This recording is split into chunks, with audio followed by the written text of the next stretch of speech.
guys, welcome back to Ashar Books.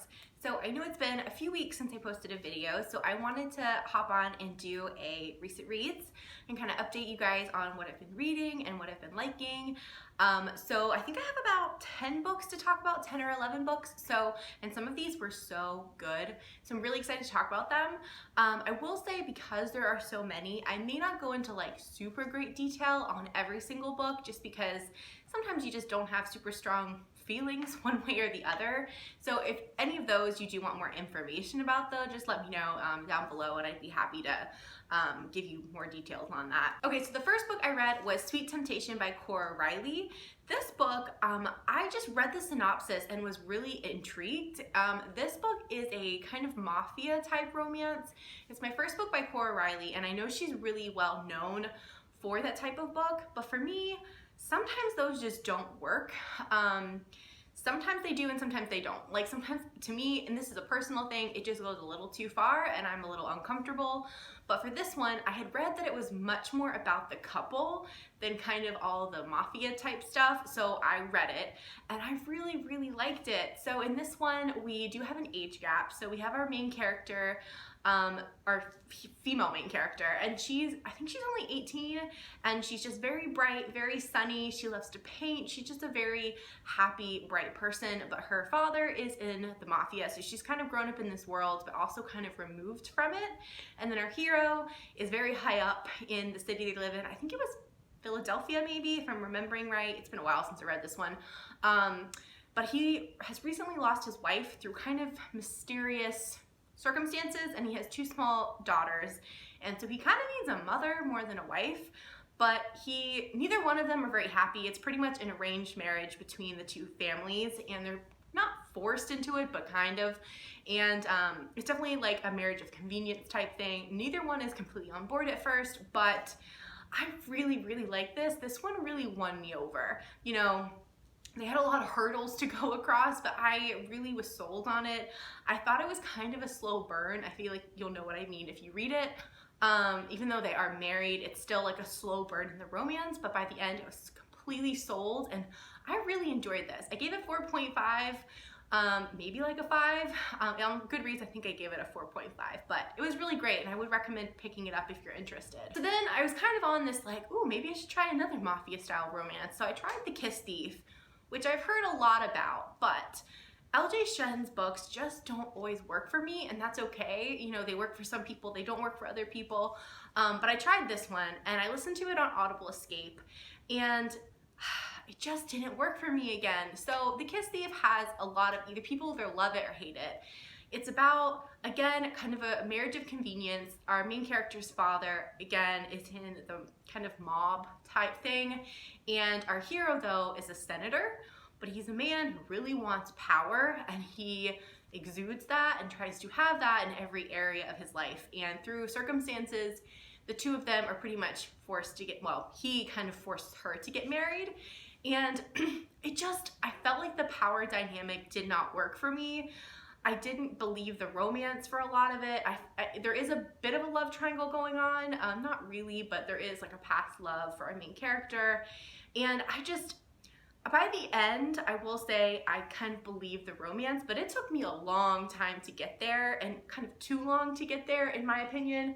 So overall, I just didn't love this one as much, but I will say, it kept me completely intrigued. Like, I listened to this in like one day. So it was definitely like interesting writing, and I was like sucked in, like I wanted to know what would happen. I just didn't always love what happened, if that makes sense. So there you go. I gave this one like 3.5 stars, maybe 3.5. And again, it was good. It was just, I didn't love everything about it. So then I read Eleanor and Grey by Brittany C. Cherry, and oh my gosh, guys, this was such a good book. So many people have been raving about this and recommending it, so I finally picked it up. I listened to this one on Audible Escape as well, and I believe it's also in Kindle Unlimited. And oh man, this is an emotional roller coaster. So it's about Eleanor and Grey, who meet when they are teenagers, and they're kind of friends at first, kind of developing into more.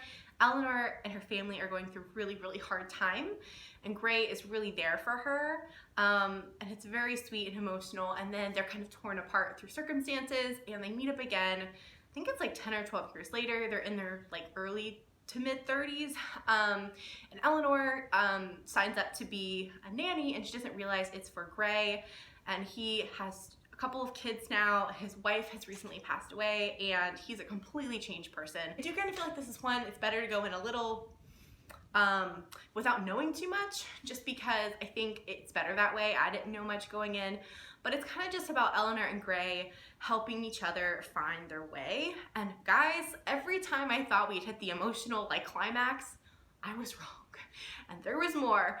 So just, it's beautiful writing, beautiful characters. Just grab yourself a box of tissues first. All right, so then I read 2 books in the same series, and I love them. First one is Gypsy King, and then I read Riven Night, which is book 2, and they're both by Devney Perry. This cover was just so cool that I'm like, oh, what's that about? And I haven't read anything else by Devney Perry, but I know she's got a couple other contemporary series that I really want to check out now. So our first book, Gypsy King, is about a girl who moves back to kind of like a smaller town. She was working for she was like a TV, gosh, what's the word, journalist, but she moves back and is actually co-owner of the local newspaper with her father, and she kind of wants to prove herself. Like, she wants to prove that she can do it, that she is, you know, she's a good journalist, that she can do serious material. And so she hears about, in this town they live in, there was a motorcycle club called the 10 Gypsies, and they closed down a few years ago, just like all of a sudden. They were just closed down. Now they own a auto body shop, and they're supposedly legit, right? She kind of thinks like, I don't think that happened. Like, I don't know. Like, it seems like there might be more to the story. So basically at the beginning of the story, someone is murdered, and that's kind of where this all goes off. It was basically a romance, but with a really interesting like murder mystery. And she goes to kind of ask questions about things, and one of the main characters is our hero, and he was the president of the 10 Gypsies before they closed down. He is kind of involved in this in ways. The two of them, it's their love story, and guys, it was so good. I love the mystery aspect of it. I loved our hero and our heroine. Because I do like motorcycle club romances, but again, sometimes they just go too far.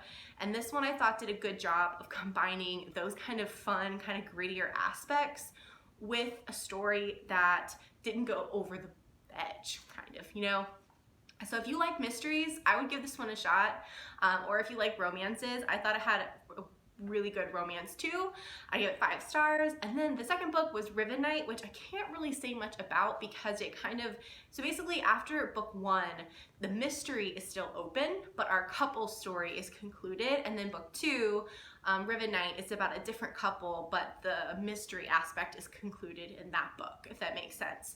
So I can't really say too much about it, but our main 2 new characters you meet in the first book, and it is a marriage of convenience story. So, you know, I love that. So I love that one too. I gave it 5 stars, and I know that the 3rd book in that series is coming out soon. The next one I read was The Beast of Bestwick by Amalie Howard. I hope I'm saying that right. This was our pick for the Lovely Ladies Book Club, which with me and Avery and Jen, and we're actually having our live show when I put this up tonight. So if you are available to come hang out with us and we'll talk about it. I'm excited that we picked a historical. It's actually going to be on my channel this time, so come on by or you can watch it back. But I really like this. Obviously I won't say too much, but I gave it 4 out of 5 stars. I really like the characters in this one. I thought it was interesting plot. The only thing was, I feel like the more I think about it, it was just not super unique. It has like a kind of a, what do you call it? A Taming of the Shrew / Beauty and the Beast kind of retelling vibes to it, which is what sold me on it. But I felt like, I don't know, like I liked it while I was reading it. It was super, super like enjoyable, but like looking back, it wasn't the most memorable historical I've read, and it wasn't like super unique. So I don't know. I feel like I'm excited to see what the girls thought of it though. So come join us if you want to. So then I read Bad Alibi by Jessica Prince. This was a contemporary romance. I gave it 3.5 stars. It was pretty good. Again, this is one of the ones I just don't remember much about, but it was cute. It was about a girl who moved away from a big city to a small town, and she kind of is running from a past. So if you're looking for a contemporary, it was cute, but it was just kind of okay for me. Then I read From Blood and Ash by Jennifer L. Armentrout, which is her new fantasy romance release. And I'd say this is definitely like a adult well, yeah, adult slash new adult fantasy romance, and guys, it was so good. I love Jennifer L. Armentrout. You guys know that. She's been a favorite for years for me, and she's never written a fantasy before. So when I saw this came out, I was like, I'm gonna need that right now. And it did not let down. There were twists in this, there were turns. I feel like I cannot properly even tell you what this book is about. So go read the synopsis on Goodreads and see what you think of it. But I really do think you should go into this one without knowing much, just knowing that there is a strong, kick-ass heroine. There is a hero who is like one of the most swoony heroes she has ever written. He's like snarky, he's sarcastic, he's like really like, I don't know, he's very smart. I really liked him. There were twists and turns in this that I did not see coming. I'm dying for book 2, so just trust me, if you like fantasy romance, pick this up and I will not let you down, I don't think. Then I read Irresistible by Melanie Harlow. This is another contemporary romance, and it's the first in the Cloverleaf Farm series, which I've heard really great things about. So I give this one like a 3.5 stars as well. It's about a girl named Franny who becomes the nanny for a family of Mac and his 3 little girls. So I love the girls in this. They were so funny and cute, and the story itself was adorable. Like, I thought overall the word for this story is adorable. It's so, so cute. But I just had a couple of issues with Mac, our main character, our main hero. I just thought the choices he made did not make sense. I thought also that the 2 characters did kind of get together a little too quickly, and then it kind of felt like the plot and like the pacing didn't make sense after that, because it was like they'd already been together. I thought they were fighting things that didn't need to be fought. You know, there is an age gap in this as well. Obviously there's a bit of that like, uh-oh, it's nanny type thing, but there is more to the story than that. I thought it was really cute, and I definitely think it's a good start to the series because I'm excited to read more into it. I just had a couple of those issues, so that's why I did have to give it 3.5 4 stars. So last 2 I'm going to talk about is I'm currently rereading the Wicked Trilogy by Jennifer L. Armentrout. This is a kind of like fae urban fantasy series. So I've read the first 2, which are Wicked and Torn, and I'm listening to Brave right now. I read the series years ago, but I haven't finished the 3rd book, so I'm excited to be doing that. It's really fun. It's set in New Orleans. It's like modern day, and it's like this elite kind of like, I don't know, organization who fights fae, and there is just really funny characters. It's her traditional like sarcastic, witty banter back and forth, and I just loved her writing.